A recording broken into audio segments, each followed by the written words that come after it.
નમસ્કાર, આપ સૌનું સ્વાગત છે. આજે આપણે એવા એક લોક દેવતાની કથા સાંભળવાના છીએ જેમને લાખો લોકો પોતાના હૃદયમાં સ્થાન આપે છે. ઘણાના મનમાં એ સવાલ ઉઠતો હોય છે કે આખરે ભગવાન રામાપીરનો જન્મ થયો કેવી રીતે? તો ચાલો આજે આપણે એ જ દિવ્ય કથામાં ઊંડા ઉતરીએ અને બધું વિગતવાર સમજીએ. તો મૂળભૂત સવાલ એ છે કે રામાપીરનો જન્મ કેવી રીતે, ક્યાં અને ક્યારે થયો? આ એવા પ્રશ્નો છે જેના જવાબ આજે આપણે આખી કથામાં શોધવાના છે. તો ચાલો આ દિવ્ય ગાથાની શરૂઆત કરીએ અને એક પછી એક પડાવને સમજતા જઈએ.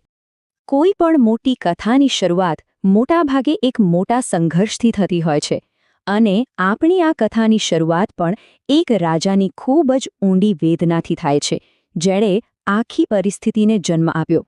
તો ચાલો સીધા જ જઈએ રાજસ્થાનના પોખરણમાં.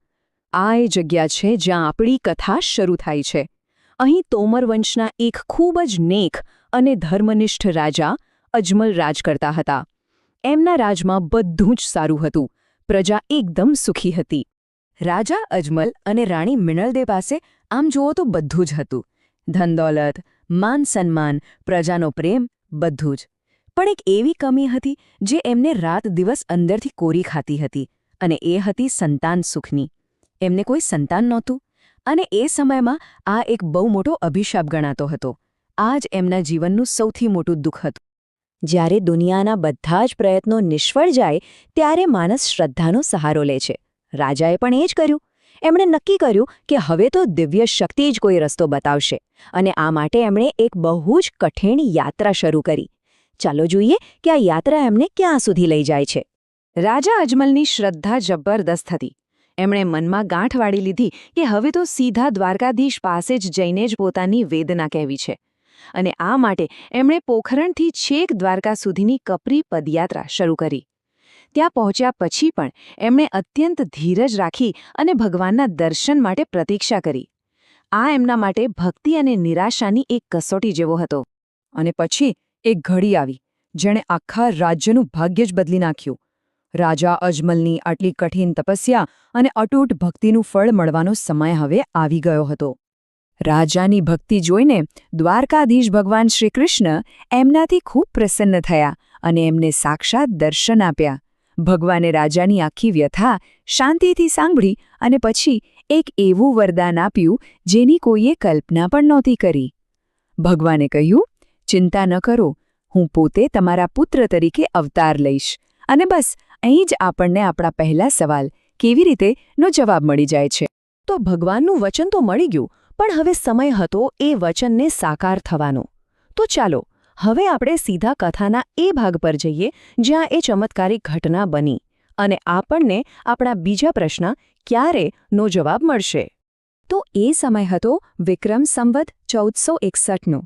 ભાદરવા સુદ બીજનો એ પવિત્ર દિવસ હતો જ્યારે એ દિવ્ય આત્માએ પૃથ્વી પર જન્મ લીધો. જો આપણે અંગ્રેજી કેલેન્ડર પ્રમાણે ગણીએ તો આ લગભગ ઈસન 1405ની આસપાસનો સમયગાળો હતો. તો આ તારીખ આપણને ક્યારે જન્મ થયો એનો એકદમ સ્પષ્ટ જવાબ આપે છે. અને હવે આપણે આવી પહોંચ્યા છે આ કથાના સૌથી અદ્ભુત અને ચમત્કારિક ભાગ પર, જ્યાં ભગવાને આપેલું વચન પૂર્ણ તો થયું, પણ એકદમ અનોખી અને અકલ્પનીય રીતે. તો થયું એવું કે રાણી મિનળદેએ એક પુત્રને જન્મ આપ્યો જેમનું નામ વિરમદેવ રાખવામાં આવ્યું. એમને ભગવાન બલરામનો અવતાર માનવામાં આવે છે. પણ બધા વિચારવા લાગ્યા કે ભગવાન કૃષ્ણનું વચન ક્યાં ગયું? અને બસ એ જ ક્ષણે એક મોટો ચમત્કાર થયો. પાલ્લામાં વિરમદેવની બાજુમાં જ એક બીજું દિવ્ય બાળક આપોઆપ પ્રગટ થયું. એ બીજું કોઈ નહીં પણ સ્વયં ભગવાન શ્રીકૃષ્ણનો અવતાર રામદેવ હતા. આમ રાજાને એક નહીં પણ બે દિવ્ય પુત્રોની ભેટ મળી. તો આજે આપણને આપણા ત્રણેય સવાલોના જવાબ મળી ગયા. રામાપીરનો જન્મ ક્યાં, ક્યારે અને કેવી રીતે થયો. પણ સાચું કહું ને તો આ કથાનો અંત નથી. આ તો બસ શરૂઆત છે. અને આ કથા આપણને એક નવા અને વધુ મોટા સવાલ તરફ લઈ જાય છે કે આ દિવ્ય બાળકે પોતાના જીવનમાં એવા તો કયા ચમત્કારો અને કાર્યો કર્યા કે આજે સદીઓ પછી પણ લાખો લોકો એમને પીર તરીકે પૂજે છે.